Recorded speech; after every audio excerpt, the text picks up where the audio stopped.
وہ یوں مقدر بدل دے گا تمہارا کہ تم حیران رہ جاؤ گے۔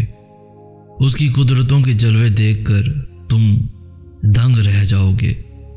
یہ دیری ہی تو امتحان ہے تمہارا کہ تم اللہ کو کب تک مناؤ گے۔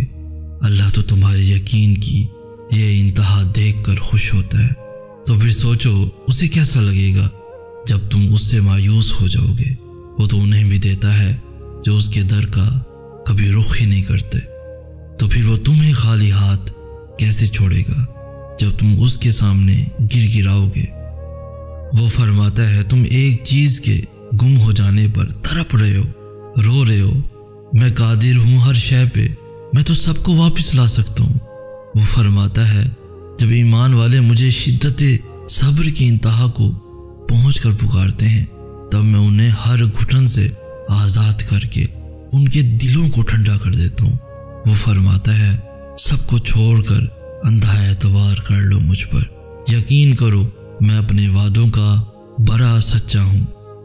جب انسان کو اس بات کا علم ہو جاتا ہے کہ اللہ سب دیکھتا ہے اور اللہ سب کچھ جانتا ہے، تو وہ خاموشی کی آخری سیڑھی پر پہنچ جاتا ہے، جہاں کسی سے کوئی شکوہ نہیں رہتا، جہاں دل شکایتیں نہیں کرتا، تڑپتا تو بہت ہے مگر آہیں نہیں بھرتا، کیونکہ یہ وہ مقام ہوتا ہے جہاں ساری باتیں اور ساری چیزیں اللہ کے سپرد کر دی جاتی ہیں، کیونکہ اس لمحے کی تکلیف اور اذیت اللہ کے سوا کوئی نہیں جان سکتا، اور لوگوں سے تو ویسے بھی کوئی توقع نہیں رکھنی چاہیے، کیونکہ انسان عیبوں کو چھپانے کے معاملے میں کچا اور عیاں کرنے کے معاملے میں بہت پکا ہوتا ہے۔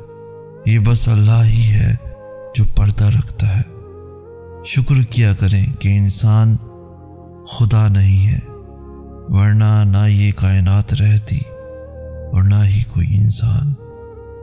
جب انسان کسی ایسے شخص سے بچھڑا رہا ہو جس کے ساتھ گزارے لمحے خواب کی طرح روح میں سلے ہوں، جس کی ہر بات پر دل الگ سی تان پر دھڑکتا ہو، تو یہ بچھڑنا قیامت کا عالم ہوتا ہے۔ تب انسان کو اپنی ہی سانسیں اذیت لگتی ہے، جب تک خود پر نہیں گزرتی احساس اور جذبات مذاق لگتے ہیں۔ جب اللہ دل میں کوئی چیز ڈالتا ہے تو نصیب میں بھی کہیں نہ کہیں اس چیز کی جگہ ضرور لکھتا ہے۔ یہ آزمائش تمہارے صبر کا امتحان ہے۔ اس امتحان کا انعام وہ ہے جو تم دعاؤں میں مانگتے ہو۔ انسان کے پاس اللہ کا سہارا نہ ہوتا تو انسان ٹوٹ جاتا، بکھر جاتا، لیکن اس نے ہر لمحہ انسان کو یاد دلایا، احساس دلایا کہ میں ساتھ ہوں۔ جب مشکل آئے تو صبر اور نماز سے مدد چاہو۔ انسان کے لیے احساس کتنا مکمل ہے کہ اللہ اس کے ساتھ ہے۔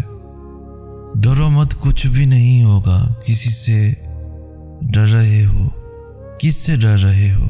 لوگوں سے، تنہا ہو جانے سے، یا مستقبل سے جس کا آنا یقینی ہی نہیں؟ یہ شیطان ہے جو ڈراتا ہے تاکہ تم کم ہمت ہو جاؤ، تاکہ تم رب کی نہ مان سکو، تاکہ تم اس کی راہ پر نہ چل سکو۔ اللہ کا جو حکم بھی ماننا ہے وہ نڈر ہو کر مانو۔ وہ جہانوں کا رب ہے، کیا اپنی ماننے والوں کو یوں ہی تنہا دنیا والوں کے رحم و کرم پر چھوڑ دے گا؟ کبھی نہیں۔ سنو، اللہ کی ماننے والے ڈرتے نہیں، نہ کبھی پچھتاتے ہیں۔ اس راہ میں خسارے نہیں ہوتے۔ پتہ ہے صبر کی انتہا کیا ہے؟ اس وقت بھی صبر کرتے رہنا جب لگ رہا ہو کہ اب کچھ نہیں بچا، سب ختم ہو گیا، اب آنکھوں میں اور آنسو نہیں بچے، اب دل میں اور برداشت نہیں رہی، اب میں گر جاؤں گا، میرے قدم لڑکھڑا رہے ہیں۔ ہم صبر کو آسان سمجھتے ہیں، صبر ہرگز آسان نہیں، یہ بہت بڑی قربانی ہے اس لیے صبر اللہ کو سب سے زیادہ پسند ہے۔ کبھی سوچا مایوسی کفر کیوں کہی گئی؟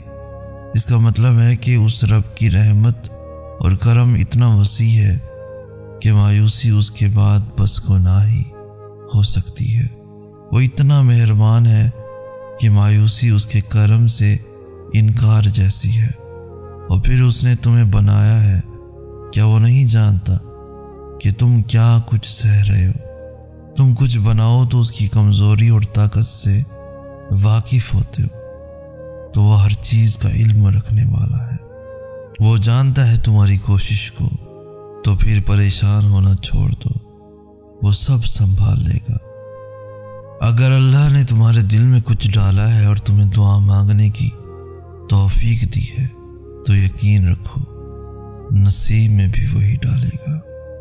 کبھی سوچا ہے اگر اللہ کا دعا قبول نہ کرنی ہوتی تو وہ بلا وجہ تمہارے دل کو ایک ہی دعا پر کیوں روک دیتا؟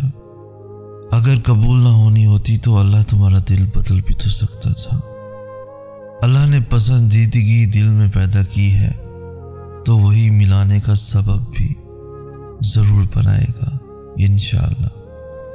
دیر ہو رہی ہے تو ضرور کچھ بہترین ملنے والا ہے۔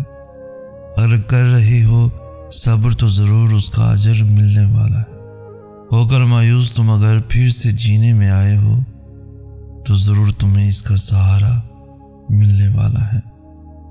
یقین رکھو اس ذات پر تو یقیناً وہ تمہارا دل خوش کرنے والا ہے۔ وہ چاہتا ہے کہ تم ہمت رکھو، تمہیں تمہارے درد کا در ملنے والا ہے۔ اگر مانگا ہے تم نے ایک قطرہ تو یقیناً تمہیں پورا سمندر ملنے والا ہے۔ چل رہے ہو بنا منزل کے جس راستے میں تم سکون رکھو، تمہیں اس کی رحمتوں کا اشارہ ملنے والا ہے۔ ہم سب آج وہی ہیں جہاں ہونا اللہ نے ہمارے لیے لکھا تھا، پھر بھلے ہمیں یہ مقام پسند ہو یا نہ ہو۔